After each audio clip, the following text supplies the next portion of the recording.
வணக்கம் சொந்தங்களே, அனைவருக்கும் வணக்கம். இப்போ நம்ம பார்த்துட்டு இருக்கிறது பார்த்திங்கன்னா, முத்துப்பேட்டை ஒன்றிய நாம் தமிழர் கட்சியில் நடத்திய கண்டன ஆர்ப்பாட்டம் தான். எதுக்காக இந்த ஆர்ப்பாட்டம் நடத்துனாங்கன்னா, நமது முத்துப்பேட்டை அடுத்த செங்காங்காடு முயல்வெளி விவசாய நிலத்துக்கு செல்ல தார் சாலை அமைப்பதற்கு மனு கொடுத்து 1.5 ஆண்டுகளும் இன்னும் ஏதோ ஒரு ஸ்டெப் எடுக்காததுனால கண்டன ஈர்ப்பு ஆர்ப்பாட்டம் நடத்தினர். அதாவது என்ன சொல்கிறாங்கன்னா, இதில் ஏராளமான விவசாயிகளும் பொதுமக்களும் நாம் தமிழர் கட்சி உறுப்பினர்களும் ஒன்றிய நிர்வாகிகளும் கலந்து கொண்டனர். விளைவிப்பதற்கு பொருட்களை எடுத்துச் செல்லவும், விளைவித்த இயற்கை பேரிடர் நேரத்தில் விளைவித்த பொருட்களை எளிதாக கொண்டு வரவும் சிரமப்படுகிறார்கள். ஆகையால் தார் சாலை அமைத்து தர வேண்டும் என்று அந்த ஊர் மக்களோட வேண்டுகோளுக்கு இணங்க நாம் தமிழர் கட்சி சார்பாக கவன ஈர்ப்பு ஆர்ப்பாட்டம் நடைபெற்றது. அந்த காட்சிகளை தான் இப்போது பார்க்கிறோம். அல்லல் படுறோம் முயல் வெறிக்கு சாலை போட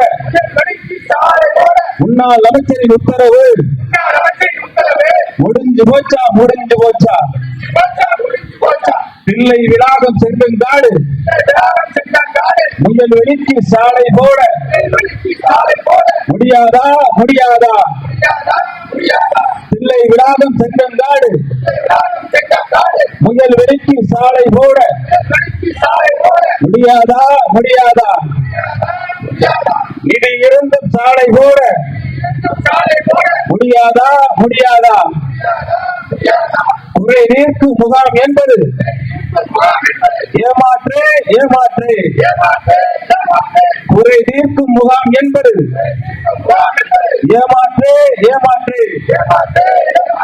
கண்டிக்கின்றோம் சாலை போட நிதி இருந்தும் சாக்கு போக்கு சொல்லுகின்ற அதிகாரிகளை கண்டிக்கின்றோம்.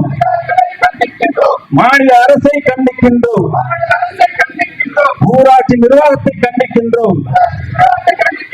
பிள்ளை விளாகம் செங்கங்காடு முயல் விலைக்கு சாலை போட முடியாதா நிதி இருந்தும் சாலை போட முடியாதா அடுத்ததாக மண்டல செயலாளர்